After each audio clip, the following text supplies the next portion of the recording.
Hi, welcome to Stealth Security. In today's video, we will look at social engineering and the social engineering toolkit in detail. Social engineering is the use of psychological manipulation to influence someone.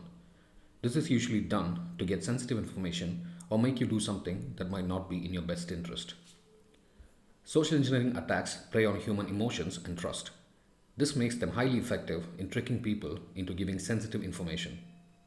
There are many different types of social engineering attacks. Let's look at some of the common ones. First is phishing. Phishing attacks involve the use of fake emails or websites that appear legitimate.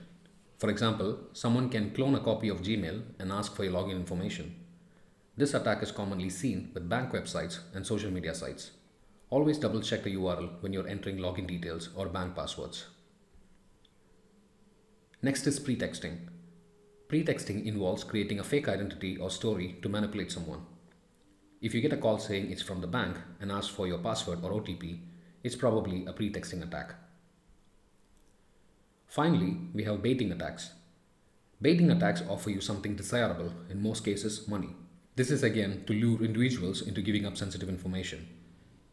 You would have heard about the Nigerian prince scam asking for a couple of $1,000s in exchange for a fortune. This is an example of a baiting attack.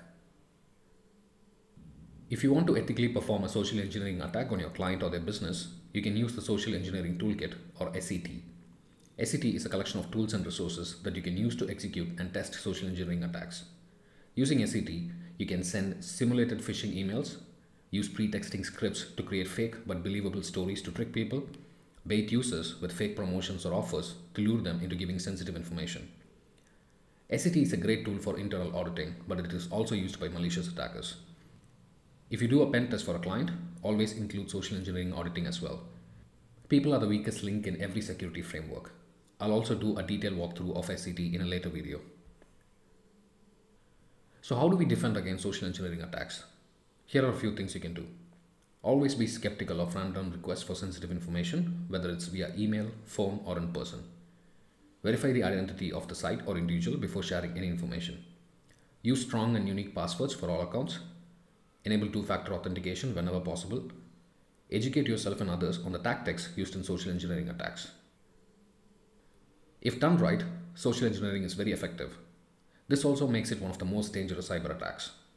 If you want to master the concept of social engineering, I would recommend reading Social Engineering: The Science of Human Hacking by Christopher Hadnagy. It's an amazing book and I loved every bit of it. In summary, social engineering is a very effective and dangerous form of cyber attack. Always be skeptical of requests for sensitive information. Social engineering is also evolving, so keep yourself updated and educate others as well. Hope this video helped you to understand how social engineering works and how to defend against it. Along with the videos, we publish articles on our blog as well. You can find a lot of practical tutorials on topics like password cracking, social engineering, Wi-Fi attacks, and many others in our blog. You can find a link for our blog in the description below. We publish 2 to 3 videos every week. If you want us to send you a summary of our videos, you can sign up for a weekly newsletter. We'll send you an email every Friday with a summary of our articles and videos. Hope you enjoyed this video. If you have any questions or topic suggestions, please let us know in the comments. Thank you for watching and see you soon with another topic.